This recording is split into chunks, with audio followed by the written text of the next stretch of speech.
has it going, they understand to keep finding them. Lamar has it going. We have guys that understand to keep finding them, and then the guys contributed in different ways. We should have probably built off of Connor's half-court shot at half. He was hot, and we should have got him another one after the halftime. But just getting the guys it's a group that really I think plays very unselfishly every night. Mike and then Alex. Darian, how do you balance wanting your guys to be aggressive on defense with the way the game was being called? And were you disappointed at all maybe that they didn't adjust better, especially with you guys that are shorthanded, to just the way the game was being officiated? Yeah, we need to do a better job. We got a little handsy at times, and we got to clean that up. We have to be physical with discipline, and that's our number one thing right now is continue to get into the ball, continue to be aggressive, challenge ball handlers, challenge screeners. Just do it, with a little more or a little less hand activity, so we can still be physical and not foul. Alex and Mike. Darren, just with Lamar Wilkerson, career high 8 assists today, just what does he bring as a ball handler and as a playmaker, obviously outside of his shooting ability to you guys offensively?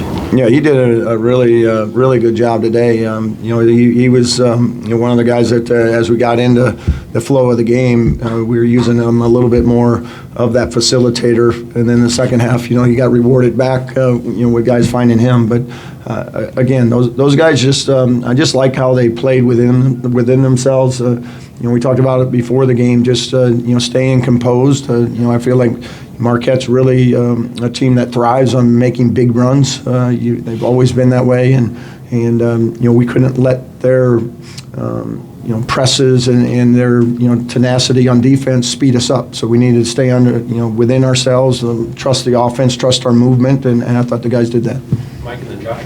Connor, from your vantage point, 27 assists and 8 turnovers against a program that's known for creating havoc defensively. What was the key going into the game to make sure you guys were able to accomplish that? Yeah, just playing tough and playing strong, off 2 feet. With turnovers, that's how they get their offense. So we thought if we could limit that, then we would limit them in their transition game, and I think we did a really good job of that. And we practiced it a lot in practice, so it worked out.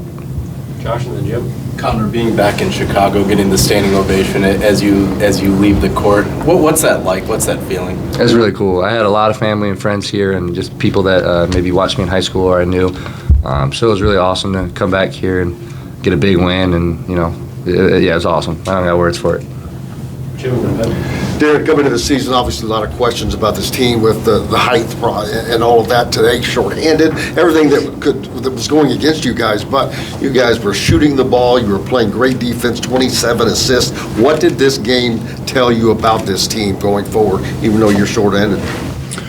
Well, I think we have a very resilient group. We have a lot of guys that played a lot of basketball, so it's a veteran group for the most part, and then we have some younger guys that are sprinkled in there as well. But overall, it's very early in the year, but again, I like the approach this team takes every day. I like the way they approach practice. I like the way they are in tune to a scouting report, and how they prioritize that because all those little different areas and buckets are what eventually lead to you winning and losing, and I think our guys do a good job of kind of taking it all in and making it a priority. Back here. Coach, how big was Sam and really the whole bench today stepping up and playing more minutes with all the foul trouble?